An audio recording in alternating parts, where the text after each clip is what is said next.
हजारों सालों से एक वादा वक्त के साथ गूंजता चला आ रहा था। बागे अदन में जब गुनाह ने दुनिया में कदम रखा, उसी पल खुदा ने एक आने वाले की बात कही, औरत की नस्ल से पैदा होने वाले उस शख्स की जो सांप के सिर को कुचल देगा। नबियों ने उसी वादे को दोहराया। यशायाह ने कहा कि एक कुंवारी बेटे को जन्म देगी। मीका ने बताया कि वह बैतलहम में पैदा होगा। दानियाल ने उसकी कभी न खत्म होने वाली बादशाहत देखी, और मलाकी ने उस पैगाम्बर की खबर दी जो रास्ता तैयार करेगा। लेकिन सदियां गुजरती रहीं, सल्तनतें उठीं और गिर गईं। मिस्र, असुर, बाबुल, फारस, यूनान और आखिर में रोम। वादा दूर लगता गया। यहूदी लोग रोमी जुल्म तले दबे थे। मंदिर बदकार काहिनों के हाथ में था और जमीन पर हुकूमत थी बेरहम हेरोदेस की। लोग पूछने लगे, वादा किया गया मसीह कहां है?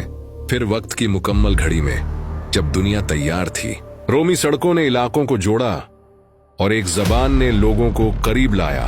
उसी एक लम्हे में खुदा ने काम किया, लेकिन बिल्कुल वैसा नहीं जैसा लोग सोच रहे थे। गलील के नासरत जैसे मामूली कस्बे में मरियम नाम की एक कुंवारी लड़की रहती थी।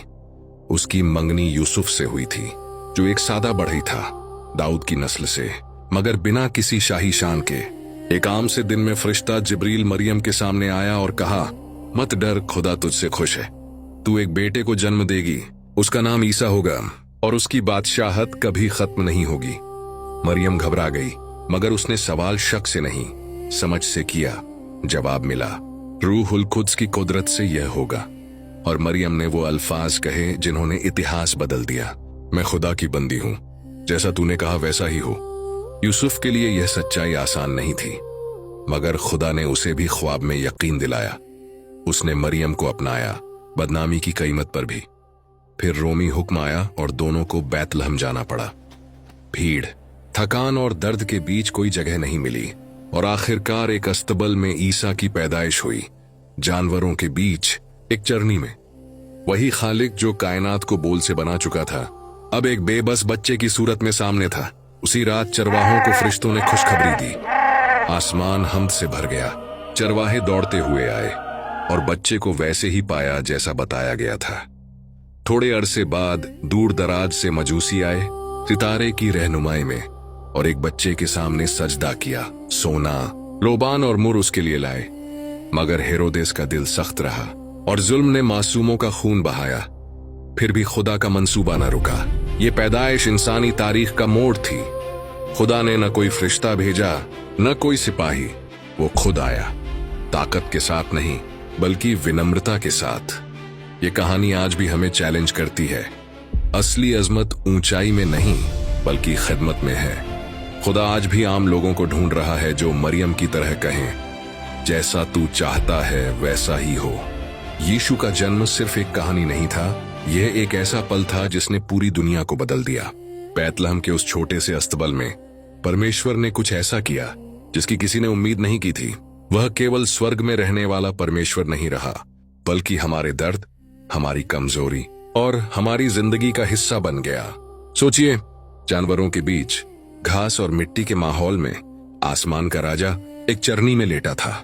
जो सितारों को संभालता है वह आज मां की गोद में चुपचाप सो रहा था। इस कहानी का मतलब बहुत सीधा है। दुनिया ताकत और शोहरत को मानती है, लेकिन परमेश्वर ने सादगी को चुना। लोग ऊंचा बनना चाहते हैं, लेकिन परमेश्वर ने झुकना चुना। मरियम कोई मशहूर लड़की नहीं थी, यूसुफ कोई अमीर आदमी नहीं था, और चरवाहे समाज में सबसे नीचे गिने जाते थे। फिर भी परमेश्वर ने इन्हीं को चुना।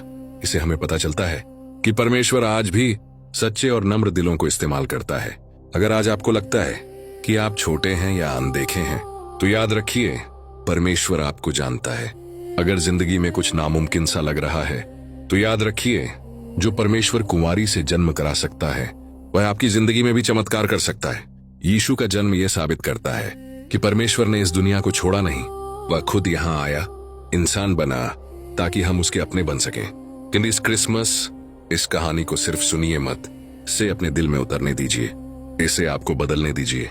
आइए उस बच्चे के सामने झुकें जो राजा भी है और उद्धार देने वाला भी, और उस शांति को अपनाएं जो केवल यीशु देता है। परमेश्वर को सबसे ऊंची महिमा हो और धरती पर उन लोगों के लिए शांति जिनसे परमेश्वर प्रसन्न होता है।